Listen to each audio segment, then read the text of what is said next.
नमस्कार। आज हम कक्षा 6 राजस्थान बोर्ड के विज्ञान विषय के टॉपिक भोजन कहाँ से आता है इसके बारे में चर्चा करेंगे। कक्षा 6 के विज्ञान विषय के टॉपिक भोजन यह कहाँ से आता है, इसके में सबसे पहले हम ये बताएंगे कि भोजन क्या है। जो हम खाना खाते हैं उसे ही हम भोजन कहते हैं। भोजन को विज्ञान विषय में आहार भी कहा जाता है। जो भोजन के रूप में हम जिन पदार्थों को ग्रहण करते हैं उन पदार्थों को खाद्य पदार्थ कहा जाता है। अर्थात जिन पदार्थों को हम भोजन के रूप में ग्रहण करते हैं वे खाद्य पदार्थ कहलाते हैं।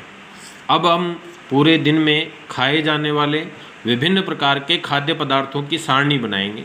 तो सामान्यतः हम चावल, रोटी, दाल, सब्जियां, फल, इन पदार्थों को हम भोजन के रूप में ग्रहण करते हैं तो ये पदार्थ भोज्य पदार्थ कहलाते हैं।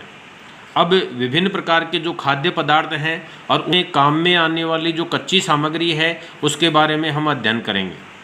तो जैसे हम रोटी है, रोटी बनाने के लिए हम आटा और जल का प्रयोग करते हैं।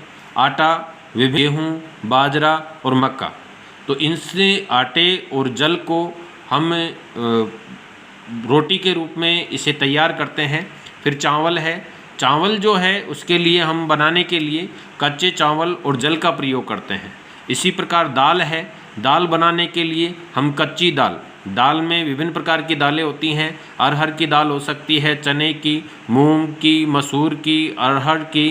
तो इन दालों के अलावा दाल बनाने में मसाले हैं और तेल, ये काम में लिया जाता है। मसालों के रूप में अपन मिर्च, नमक, हल्दी इनका प्रयोग करते हैं और तेल के रूप में सोयाबीन, सरसों और तिल के तेलों का अपन उपयोग करते हैं। इसी प्रकार और खाद्य पदार्थ हैं फल, आम, सेब, संतरा, अनार आदि।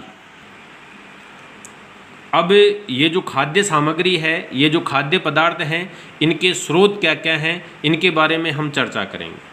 जैसे गेहूँ है, हमें पता है कि गेहूं जो है वो गेहूं के पौधे से प्राप्त होता है। इसी प्रकार चावल, चावल को धान भी बोला जाता है, तो ये जो चावल है ये भी चावल के पौधे से प्राप्त होता है। सब्जियां हैं, सब्जियां विभिन्न प्रकार की होती हैं, आलू, बैंगन, गाजर, टमाटर, ये सारी सब्जियां भी हमें पौधों से प्राप्त होती है। इसी प्रकार फल हैं, आम, केला, सेब, संतरा, सारे के सारे फल भी हमें पौधों से प्राप्त होते हैं। और विभिन्न प्रकार डालें, चाहे मिर्च हो, हल्दी हो, जीरा हो, ये सभी मसाले भी हमें पौधों से प्राप्त होते हैं। यानी इन सभी अनाज या खाद्य सामग्री का जो स्रोत है ये पौधों से प्राप्त किया जाता है।